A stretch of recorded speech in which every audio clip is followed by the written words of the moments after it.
Hello everybody, what's going on? And welcome to the 22nd episode of Raptors in 1.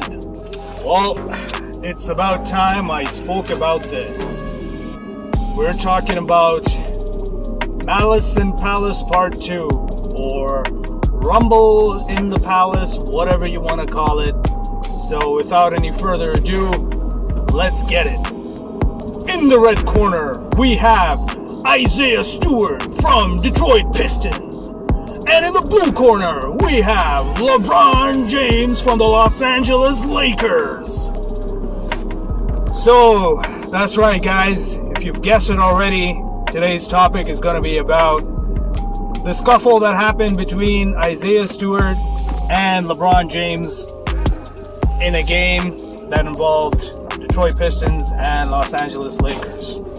So, if you haven't watched it already, I recommend that you YouTube it for the entertainment value, obviously.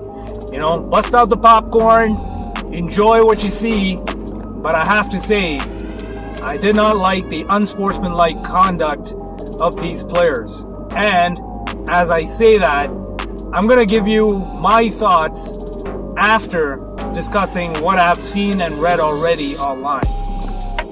So, you're all probably wondering, well, what took you so long to put this video up?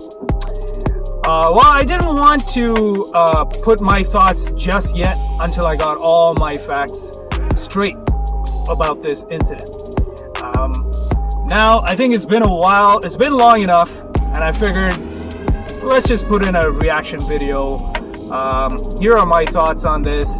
So first of all, I wanted to cover what I've seen and what I've heard on the news and by the sports broadcasters. So first off, you know, in this scuffle, if you look at the video, LeBron and Isiah Stewart, they're both jockeying for position as one of the Detroit players is taking a free throw, and then they're both jockeying for the rebound, right?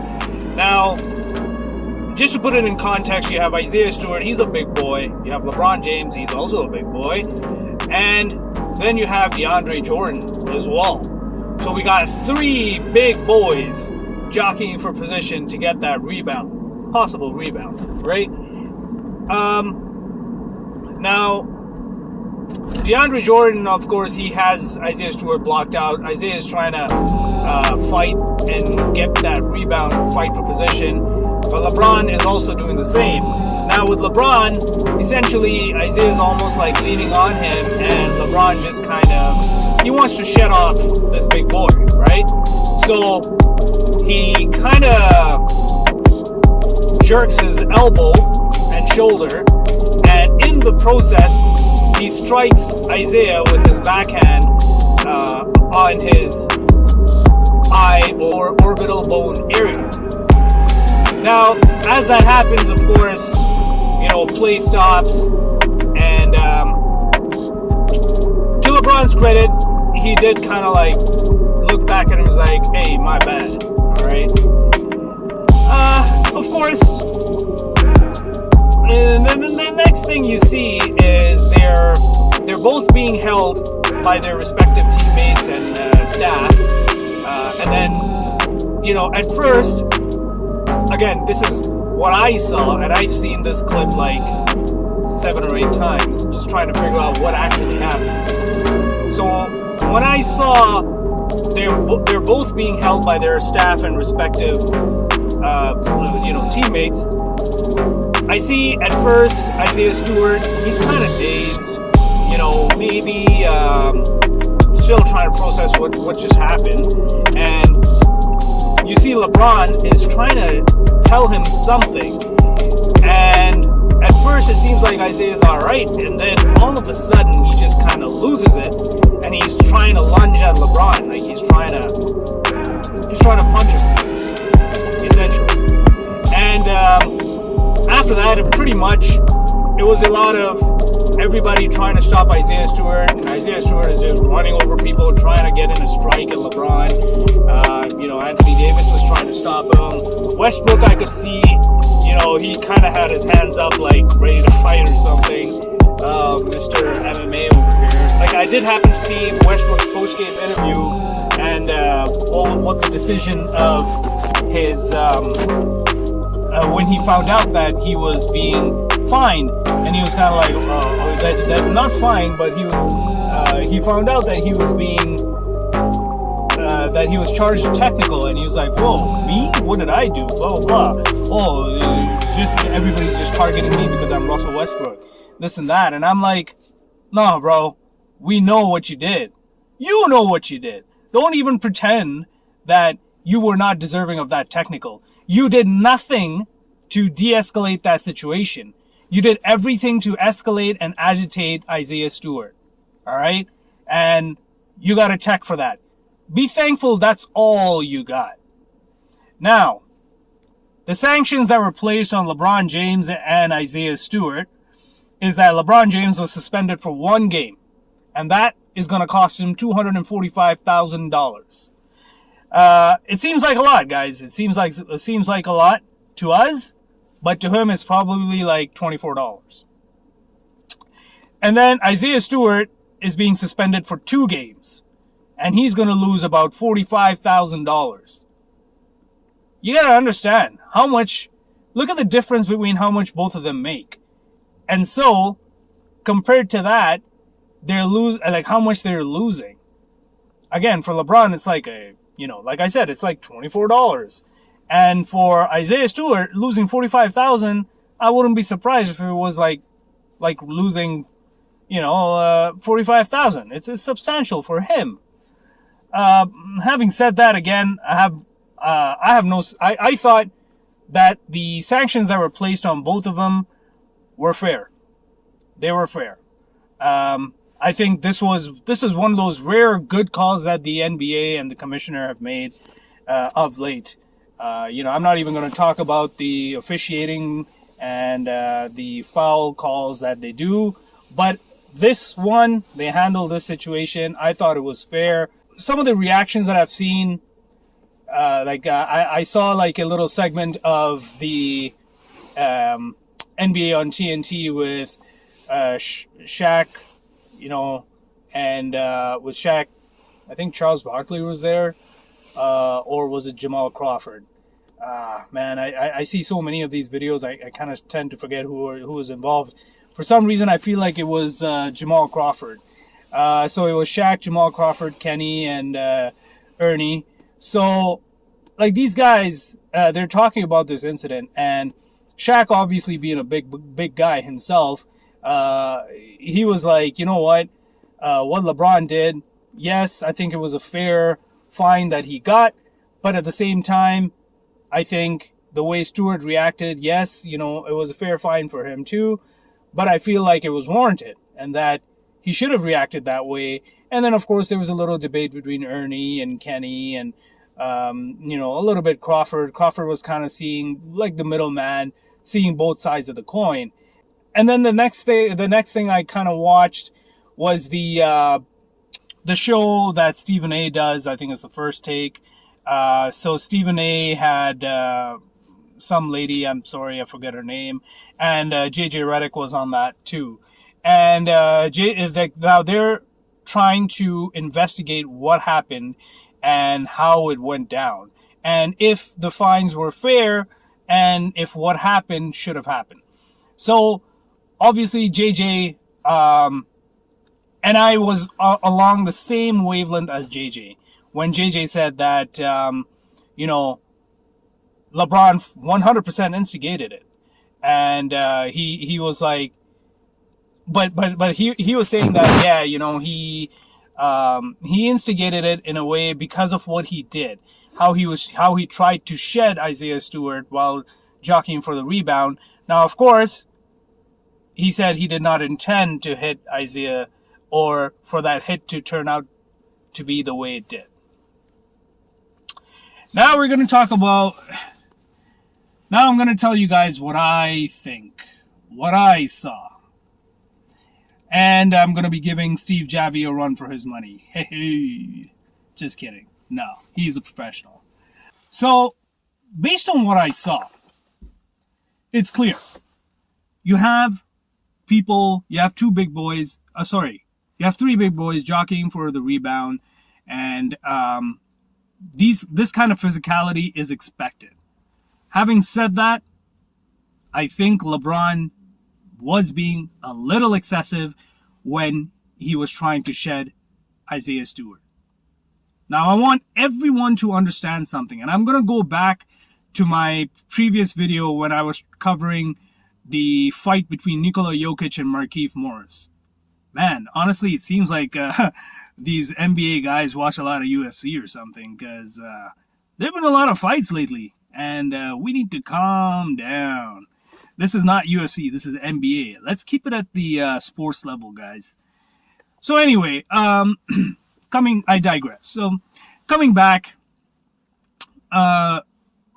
in my previous video between the Nikola Jokic and Markieff Morris fight, I did mention that, big guys, especially like LeBron and Jokic, Shaq, Isiah Stewart, DeAndre Jordan, all these big guys, they do, because they tend to drive into the paint, or they try to get all these rebounds, or because they're big, they tend to get fouled hard. And because they're so strong, and because they can typically shed about 40 to 50% of that contact, they don't get those calls. And because they don't get those calls, eventually these hard fouls are gonna get to them. Now, in this situation, I'm not saying that LeBron is wrong, but I need to look at this through both perspectives here, both sides of the coin. So LeBron, he's being leaned on by Isiah Stewart when they're trying to fight for position. You have to understand that it's not just Isiah's weight and force, it's also DeAndre Jordan's weight and force, because DeAndre Jordan's leaning on him. So now LeBron is getting easily way more than 280, 290 pounds of force on him while he's trying to use his own force. So he has to shed that. I don't blame him for trying to shed it the way he did. I will take an exception to how he did it. He did it a little excessive, and he tried to even, snap his shoulder and knee and elbow into it. And because of that, the strike that happened on Isiah's eye and orbital bone happened to be inadvertent. That I will agree with. I don't think LeBron intentionally intended to harm Isiah the way he did. I don't think he was even aiming for his eye. That was not what he expected. But it happened. Now, when that happened, he turned around to him and said, "My bad." Okay. I could look at it two ways.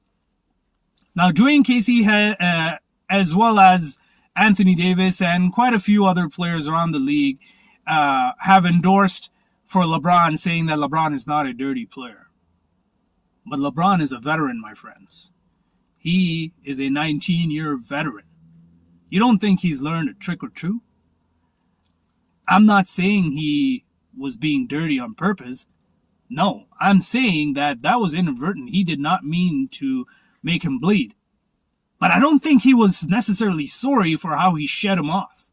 No. He was just like, "Oh, my bad." Right?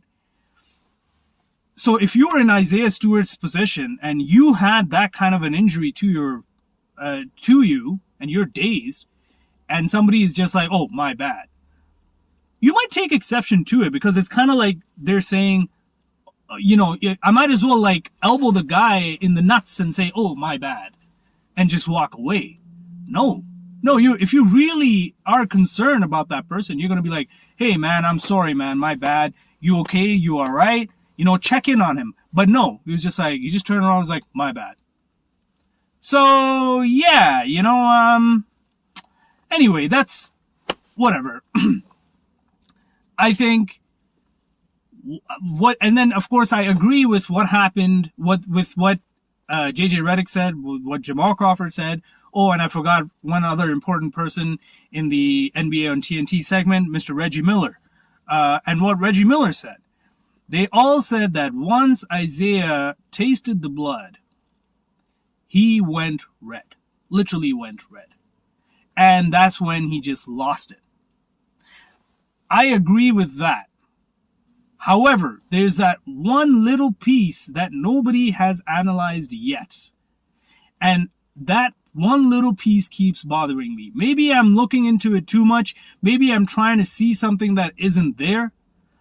But after the contact, when both the players were being held by their respective players and staff, Isiah Stewart seemed to be okay or dazed.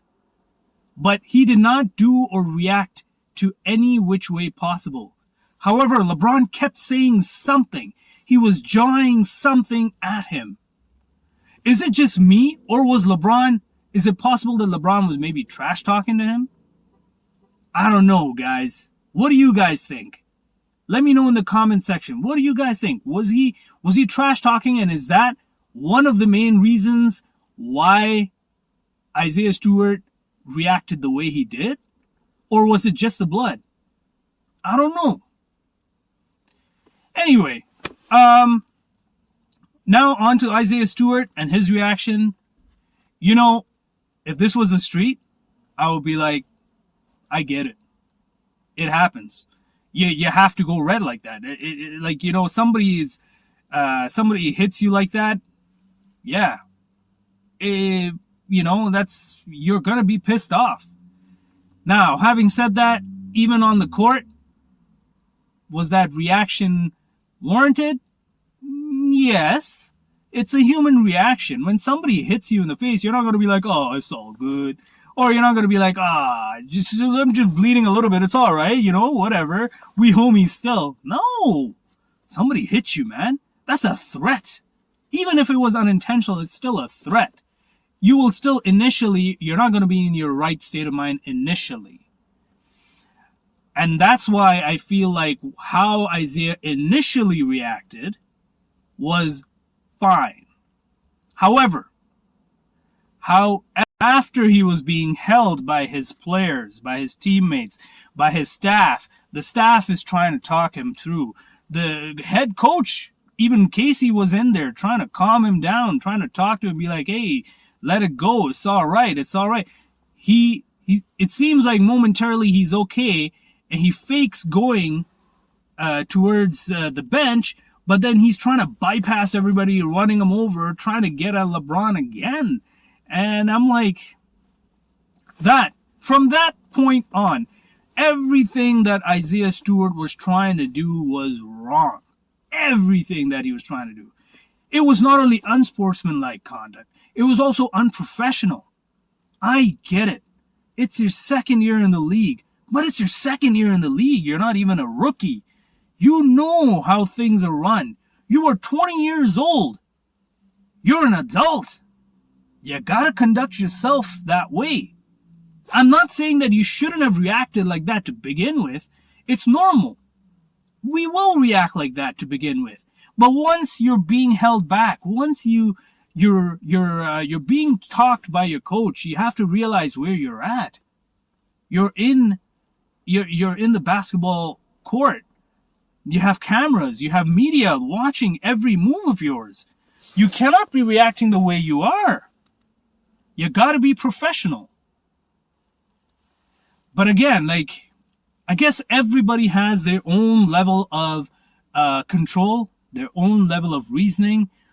When some people see red, they just need a lot more time to calm down. I get all of that. But it still doesn't excuse the action. It still doesn't. And that's why I felt it was fair to suspend him for 2 games. And I did think that it was fair to suspend LeBron for 1 game. I know a lot of people are kind of like, well, no, he should have also been suspended for 2 games because he instigated. Again, ladies and gents, he did instigate it, but unintentionally. He did not intend for what happened after he did what he did. He also tried to apologize to him. I will admit that. But I also think, again, maybe I'm looking into this too much. I think he trash talked. I think he talked smack to him, you know. And if he did that, that's kind of cheap for somebody who refers to himself as King James, for a superstar, for a 19-year-old veteran to be trash talking for a second-year sophomore, you know. Again, I hope that's not the case, but if that is, oh boy, I would have lost some respect for LeBron there. So, the aftermath of all of this, eventually Isaiah Stewart made his way to the tunnel, but for all the wrong reasons. I guess homie was so pissed off that he was trying to get through the tunnel over to the Lakers bench. And that was a big no-no. So I got to give a big shout out to Corey Joseph, fellow Canadian. Cooler heads prevailed. Corey Joseph ran after him, and, I think Scott Foster was a referee, and he was like, hey, what do you think you're doing? And he's like, oh, I'm running after Isiah because I feel like he's trying to run to the Lakers bench. And Scott Foster was like, yeah, good idea. Good, do that. So, again, at least the situation was controlled. It did not happen to be as big of a deal as the first Malice and Palace. My final thoughts, I thought that the fines and the sanctions were fair. Both the players got what they deserve. I do want to say, though, for Isaiah Stewart, I did happen to see a compilation of all the fights that you've done in the 2 years, and I gotta say, I know you're trying to be a big tough man because that's what's kind of expected of you, but there's a difference between just being tough and a difference between looking for fights. And I feel like, at least from the compilation that I've seen, it's on YouTube, I feel like you do look for fights sometimes. And maybe that's your way of having an intimidating presence in the paint. But again, it went wrong in this game. And I feel like that's what he needs to learn. He needs to learn how to be an intimidating presence without having to resort to too much violence.